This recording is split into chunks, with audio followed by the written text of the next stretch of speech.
welcome back to On the Road. So, on today's episode, I just want to go over a few things about the Honda, the tune-up and servicing and maintenance I'm performing on it. I mentioned that I needed a small, like a stubby screwdriver, so I ordered one for like cheap. SATA, I'm not really familiar with. I got it from Amazon. It's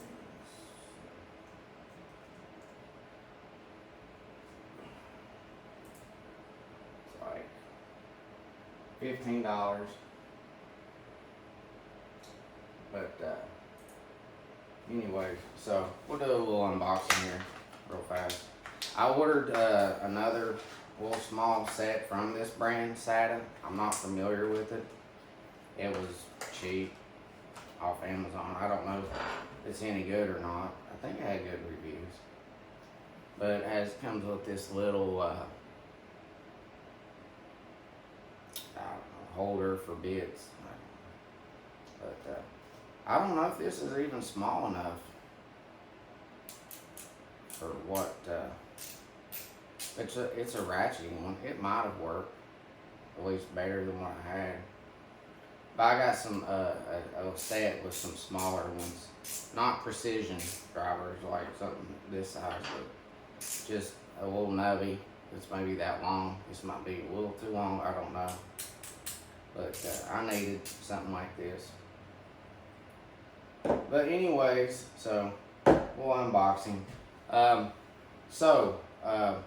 We adjusted the valves on the Honda. We adjusted the valves on the Honda. We replaced the oil filter. It does seem to be running better.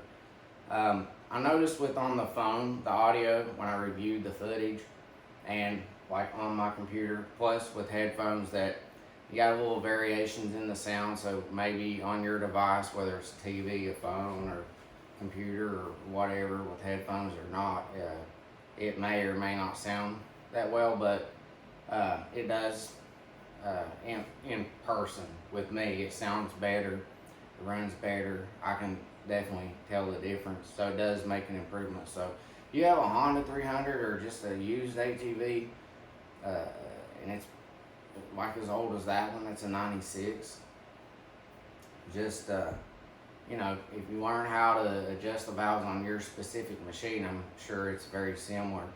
You just find a service manual or something, or maybe somebody's already did it on YouTube. It'll help direct you and guide you through the process if you're not familiar with it, because not every machine is the same. So it's important to, if you don't know how to do it for your specific machine and you feel like you need to, or you want to check it, you'll need to do that. Because with the Honda 300, when I went to check for top dead center, and I removed the bolt or screw from the crankcase cover, and then I put the Allen wrench in, what's that called? I just knew it, but anyways, where you put the Allen wrench to turn the engine, you know, to find top dead center. The two-wheel drive model, it requires you to turn that clockwise. The four-wheel drive model, the same thing, but you turn it counterclockwise. I figure there's more gears in there for the front drive line, so you know that's why the direction changes, because of the direction of the gears. Anyways, so you find that top dead center. I tried to put that in the video to where you could see it more clearly. I've heard of people saying it and describing it and even trying to show it, but it didn't show a clear picture. So I put that in my video, so if anyone else is trying to do it, they might understand. The video was very long, so I tried to, speed it up. There's some background music on there. because it wasn't really necessary to show every step like that. I didn't stop to think again for every step. I was explaining some things along the line as when I was cleaning it, removing the screw and the clamp for the air filter and on the carburetor, and me putting something over it to cover the carburetor and putting that clamp back on it and tightening it down to avoid getting anything inside the carburetor. But that brings me to the next thing. So the next things I plan to do is clean out the carburetor, maybe replace some seals and gaskets, or gasket seals, whatever. Kind of the same thing in a lot of cases.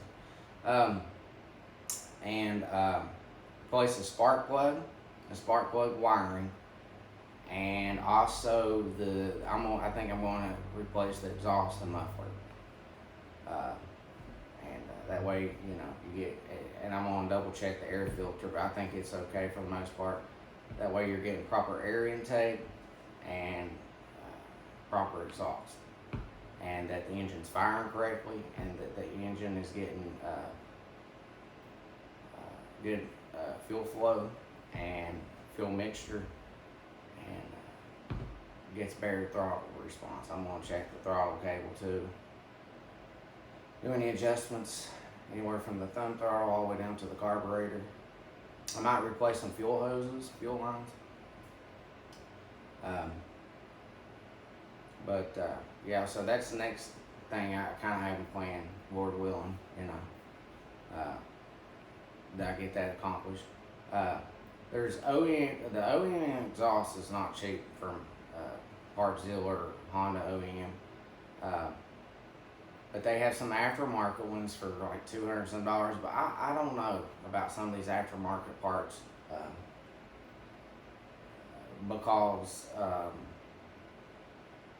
I know with the carburetors, they're not recommended if you didn't want to rebuild or clean or buy OEM Honda carburetor. There's cheap alternatives, but I mean, OEM Honda carburetor, I think the cheapest you might be able to get is $300 to $400, almost about $460, somewhere in there for an actual genuine Honda carburetor for the Honda 300.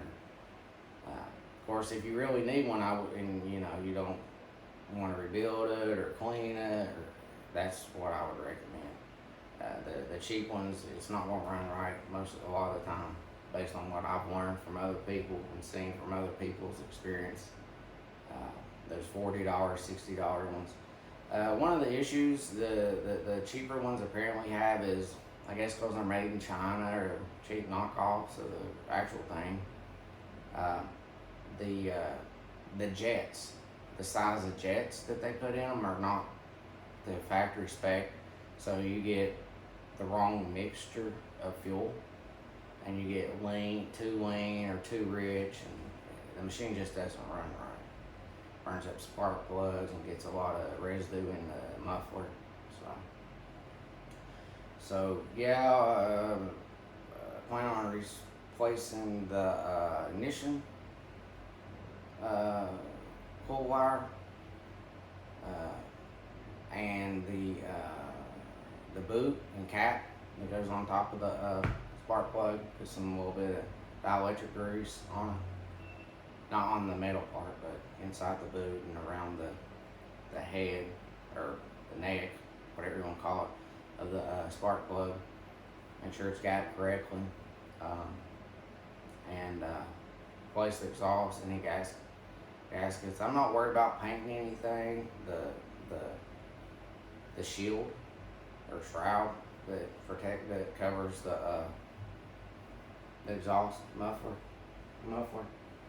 But I do want to maybe replace that. That will help it.